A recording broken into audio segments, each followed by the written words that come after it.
Black Op Radio presents 50 Reasons for 50 Years. Why the Warren Commission may be the greatest fraud perpetrated on the American public.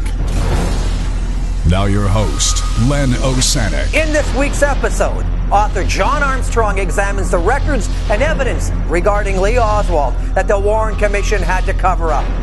The question remains, was he impersonated or were there two Oswalds? My name is John Armstrong and I'm the author of the book Harvey and Lee.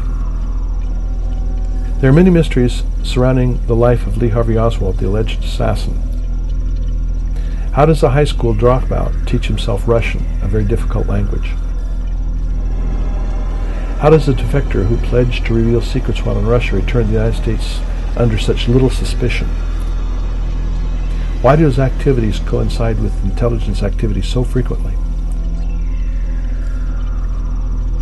Personal recollections combined with paper trails have shown Oswald repeatedly in two separate locations at the same time. In 1953, Oswald is simultaneously in New York City and North Dakota. In 1954, at the same time, he is in New Orleans and Fort Worth. In 1957 and 1958, he's working at a dental laboratory in New Orleans while also serving with the Marines in Japan.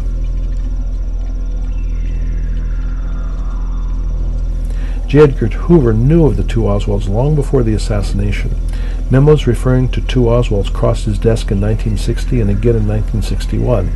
These memos note that Oswald was both in Russia and working with Cuban exiles in Louisiana and Florida. In the aftermath of the assassination, the FBI gathered school and employment records related to both Oswalds. A Warren Commission memorandum in April 1964 discussed a need to sanitize conflicting information. Specifically, the memo reads, "There are details which will require material alteration and in some cases omission. Anomalies with some of Oswald's employment records and school records appear to be the result of alteration or forgery by the FBI. Other records have disappeared entirely."